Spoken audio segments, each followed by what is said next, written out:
Hello दोस्त, एक दो विद्यार्थी का कमेंट आ रहा है कि आरआरसी लेवल 1 पैनल में किसको जगह पहले मिलेगा या जल्दी मिलेगा। 4 ऑप्शन बताए हैं। A2 मेडिकल है, कट ऑफ के बराबर नंबर है। B1 मेडिकल है, कट ऑफ से थोड़ा ज़्यादा है, यानी एक नंबर से कम ही 0.5 नंबर के आसपास ज़्यादा है। दूसरा CA1 मेडिकल है, UR में सिलेक्शन हो गया है। और C1 मेडिकल है, कट ऑफ से 1-2 नंबर ज़्यादा है। किसको सबसे पहले जॉब में लिया जाएगा? तो कन्फ्यूजन है लोगों को बहुत सारा। वो सोच रहे हैं कि मेडिकल स्टैंडर्ड हायर होने से कोई बेनिफिट नहीं है, तो बिल्कुल मेडिकल स्टैंडर्ड होने से हायर है उनको बेनिफिट है। क्योंकि आप जानते हैं डॉक्यूमेंट वेरिफिकेशन और मेडिकल एग्जामिनेशन में जो कैंडिडेट गए हैं 1:1 के रेशियो में गए हैं। अगर सब कैंडिडेट मेडिकल फिट हो जाए और जितनी पोस्ट हैं उतना ही मेडिकल स्टैंडर्ड A2 का हो, उतना ही मेडिकल स्टैंडर्ड A3 का हो, उतना ही B1 का हो और उतना ही C1 का हो, तो कोई भी कैंडिडेट को बाहर आने की ज़रूरत नहीं पड़ेगा। सबका सिलेक्शन हो जाएगा। मेडिकल की वजह से किसी का डिसलेक्ट नहीं होगा। लेकिन इशू क्या है कि A2 वाले कम मिले, A3 वाले कम मिले, B2 वाले थोड़े ज़्यादा हो गए, C1 वाले बहुत ज़्यादा हो गए।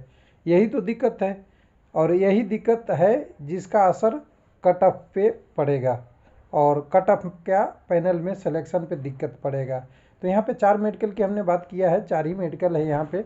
टोटल जितने भी 17 पोस्ट है, अब मैं दिखा दूँ रिवाइज मेडिकल के अनुसार से। तो पहले क्या होता था, थोड़ा बहुत C2 वाला लेके लोड ले लेता था और कुछ B2 वाला लोड ले लेता था। ना मेडिकल C2 रहा ना B2 रहा, ये दोनों मेडिकल हट गया, जिसके कारण से C1, B1, A2 और A1, A3 यही 4 मेडिकल रह गए। और 4 रहने के कारण से B2 वाला मेडिकल का इफेक्ट समझिएगा कि B2 मेडिकल अगर कोई बोलता है मैं B2 हूँ और B2 का कोई पोस्ट नहीं है, तो इनको किस में कंसीडर किया जाएगा? तो C1 में ही कंसीडर किया जाएगा, क्योंकि वो लोअर है। तो इसलिए C1 में क्या हो रहा है, B2 और C1 दोनों डबल हो जा रहे हैं, जिसके कारण से बहुत सारे कैंडिडेट आपको मिलेंगे कि जो C1 और B2 के अंदर आ जाएंगे, जिसके कारण से जितनी पोस्ट है उससे ज़्यादा ये कैंडिडेट हो जाएंगे। प्लस जिनका मेडिकल A2 भी है और पोस्ट प्रायोरिटी में C1 वाला पोस्ट पहले डाल दिया है, ये भी C1 के लिए खतरा है। तो ये सारी चीज़ों को देखते हुए अगर मेडिकल स्टैंडर्ड में जाएंगे तो देखिए, मेडिकल स्टैंडर्ड में आपको सबसे हाईएस्ट मेडिकल स्टैंडर्ड है वो असिस्टेंट पॉइंटमेंट का, और दूसरा हाईयर है असिस्टेंट ट्रैकमेंट मशीन का, A3 है। उसके बाद B1 के लिए तो अगर आपका मेडिकल है तो कोई सोचने की बात ही नहीं है, क्योंकि B1 को कवर करने के लिए आपके पास ट्रैक मेंटेनर ग्रेड 4 है, जिसके लिए आपको सोचना नहीं है। तो मैं बता दूं कि B1 आपका मेडिकल है और नंबर आपके कट ऑफ के आसपास भी है, तो आपका सिलेक्शन पैनल में हो जाएगा। कोई टेंशन लेने की ज़रूरत नहीं है जिनका B1 है, यानी B1 मेडिकल वाले क्वालिफाई हैं। लिख लीजिए जिनको जिनको लिखना है, बिना देखे हुए। 16 आरआरसी में आपका किसी भी आरआरसी हो, जिसके जिसके पास कलम है लिख लीजिए। जिनका B1 मेडिकल है उनको सोचना नहीं है। दूसरा, जिनका A2 मेडिकल और A1 मेडिकल हो गया है, A2 हो गया है, A1 हो गया है, A3 मेडिकल है, ये कैंडिडेट का नंबर कितना भी हो, चाहे कट ऑफ गया है 60.02 और कैंडिडेट का नंबर 60.0 भी है, तो आपको पोस्ट मिलेगा।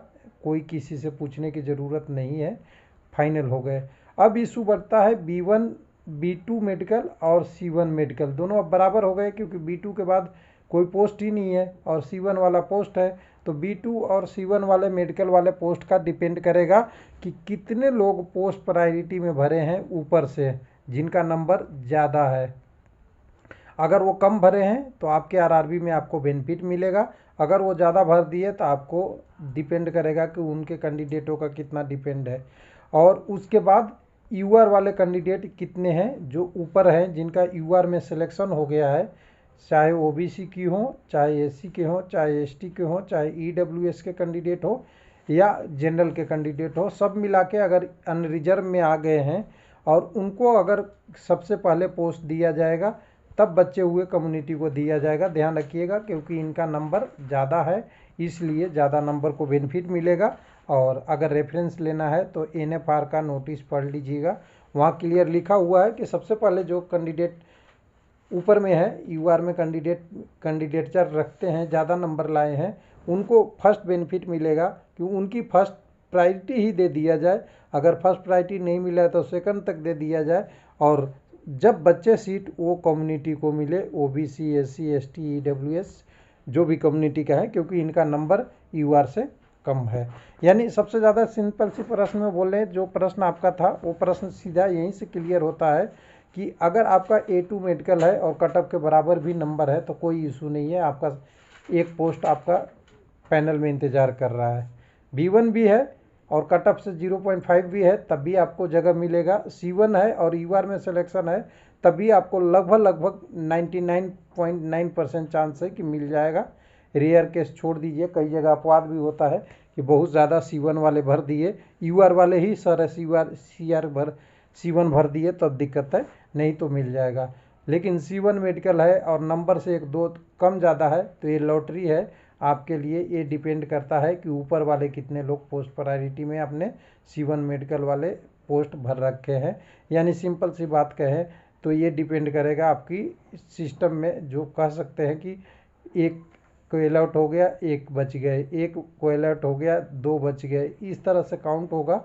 और फाइनली अगर 100 पोस्ट है और 100 लोग से कम अगर 98 लोग ही पहले हुए तो 2 पोस्ट तो इधर नीचे वाले के लिए इंतज़ार कर रहा है। लेकिन 100 में से पता चला ऊपर ही 100 के 100 ख़त्म हो गया तो नीचे दिक्कत है, और यही सबसे बड़ी डिमेरिट है। तो हो सकता है कि आपने कहीं देखा होगा और वो आपको बताए होंगे कोई लोग, उन्हें कंसेप्ट नहीं पता है सारी चीज़ों का, हो सकता है इस कारण से आपको कन्फ्यूजन हुआ होगा।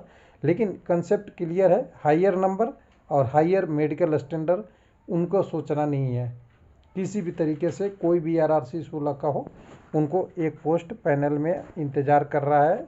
लेकिन जिनका नंबर कम है उनके लिए मेडिकल भी कम है और नंबर भी कम है, तब दिक्कत है। Thank you. एक लोगों का और कमेंट रह गया था कि पैनल कब तक आएगा। तो देखिए, अहमदाबाद से न्यूज आया था कल परसों कि रोजगार मेला आपका कब तक है, तो आपका कह सकते हैं अप्रैल 2023 के फर्स्ट वीक बोला गया है।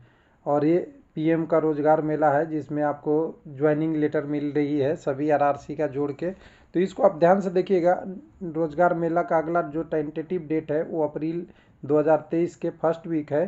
तो इससे तो पहले RRC के 16 से 16 RRC का आपका पैनल जारी हो जाएगा, जिनका मेडिकल स्टैंडर्ड, जिनका सब कुछ क्लियर हुआ है। तो ये देखिए, रेलवे बोर्ड में यही चीज़ें चल रही है, सभी जोन को यही चीज़ें इंस्ट्रक्शन मिला हुआ है कि आप कम से कम 30 तारीख तक, देखिए ना यहाँ पे 31 तारीख तक आप अपनी स्टेटस बताइए, कितने ज्वाइनिंग देना है, कितने का आपका स्टेटस है, जिससे रोजगार मेला में इसको शामिल किया जाए। तो इस 31/3/2023 से पहले 16 RRC का पैनल जारी हो जाएगा। थैंक यू, धन्यवाद।